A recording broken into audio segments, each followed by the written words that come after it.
Hello, believers, non believers, and everyone in between. You're listening to Stories with Sapphire. I am Sapphire Sandalo. Now get cozy and open your mind because it's story time.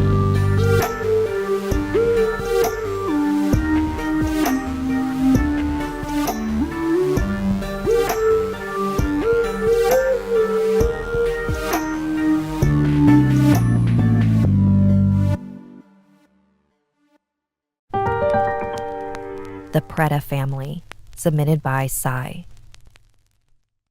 Hey Sapphire, my name's Sai. I'm 14 years old and I'm from Burma. This happened to my dad in 1997 in the west side of Burma. Before marrying my mom, my dad would work multiple jobs in the rural areas. He was working in this factory and did not have a place to stay, so he asked his boss if he had any advice on where to get housing. The boss gave him a note with an address on it and told him that he could live in that house for free. The catch was that there was no electricity or phone service. My dad was fine with that because he was too poor to own a phone anyway. So my dad went to that house at around 3 p.m. It was pretty quiet outside in the forest, but he had his dog with him, so he wasn't too scared. It was pretty far from the factory. When my dad arrived, he was surprised. It was a huge, sturdy 2-story home with weathered wooden shutters, a wide veranda, and a sloped tile or tin roof. He wasn't expecting something so spacious. But as he approached the house, my dad's dog didn't want to go near it. My dad found it strange, but he just thought maybe he was tired. He tied the dog to the fence and headed towards the door. He was about to go inside when he heard people talking.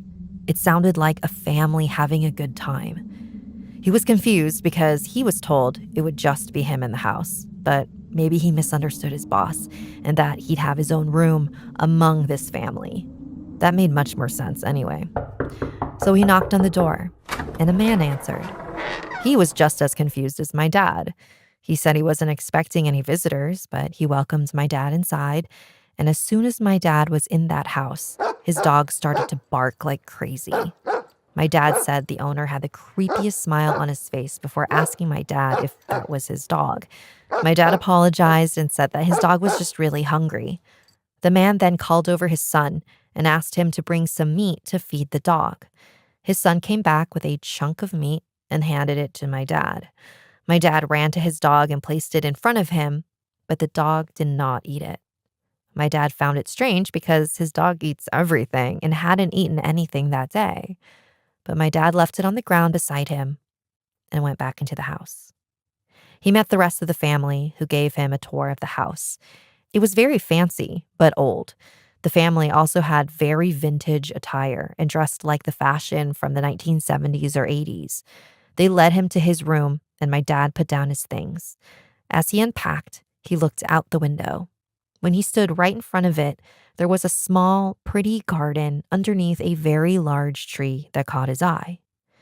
A short while later, the family called my dad over to join them for dinner. He had brought his own food, but he joined them at the dining table. My dad always prays before he eats, but shortly after he began to pray, the wife asked him to stop. My dad looked at the rest of the family in confusion, unsure if this was a peculiar joke. But no one was laughing. So my dad accepted it as a strange house rule and continued to eat his meal. About 20 minutes into dinner, my dad asked them about the garden that he saw through the window. We would go there every Sunday and sing together, the mother explained between bites. But after our youngest drowned in the nearby river, we stopped. My dad could feel the thickness in the air. He excused himself and went back to the room. He began to write in his diary about how weird this family was. Of course, he was grateful for the free lodging, but he wasn't sure if he'd be able to handle this in the long run. He was interrupted when he heard what sounded like fighting downstairs. He pressed his ear against the door. The dad was yelling, "It's not my fault," over and over. It's not my The son was fault. crying. Some things were smashed on the ground. My dad had no idea what to do, so he locked his door, hid under the covers, and tried to go to sleep. Soon, he fell asleep and began to dream. In the dream, a little girl was shaking him, telling him to get out. He woke up to the sound of the son knocking on his door. "Come eat dessert with us, Uncle. It's rude if we don't give our guests anything to eat," he said. My dad didn't want to further upset him, so he opened the door and went to the dining room.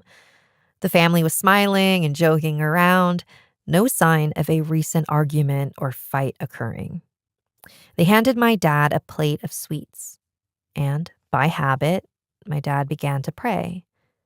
The man asked him to stop, but this time, my dad didn't. Instead, he prayed louder and louder. The man and wife began screaming at him, but my dad didn't stop. Their faces began to melt like they were burning. It was so horrifying that my dad passed out. When he came to, he was on the floor of the darkened dining room. The man, his wife, their son were nowhere to be seen. The floor was layered in dust, as was the dining table, as were the empty plates. The only sound was of his dog barking outside. He ran outside and unleashed his dog. The plate on the ground had nothing but dry old leaves on top of it. My dad didn't even bother to pack up his things. He just bolted straight back to the factory. When his coworkers saw him, they were rattled by how tired and scared he looked. My dad told them what happened, and he became even more horrified after they shared the following. That house used to belong to a family of 4, a man, his wife, their son, and daughter. Their daughter tragically drowned in the nearby river. It was an accident, but every day, the mother blamed the dad for her death. One day, the couple got into a heated argument, which led to the dad shooting his wife, then his son, and finally himself. Their bodies are buried right beside the daughter, under that big tree. No one has been able to successfully stay in that house since, so now it sits abandoned. My grandma thinks that they were pretas, hungry ghosts. I still get chills when my dad tells me this story. Ooh, I love this story. It is so creepy. It is wild to me that your dad was in that house for so long without realizing they were not human. But this is definitely not the first time I have heard a story like this, so I fully believe that it is possible to not realize that. It's also pretty messed up that his boss didn't warn him, at least, ahead of time. And I am so curious to know if your dad confronted him after, because what the hell?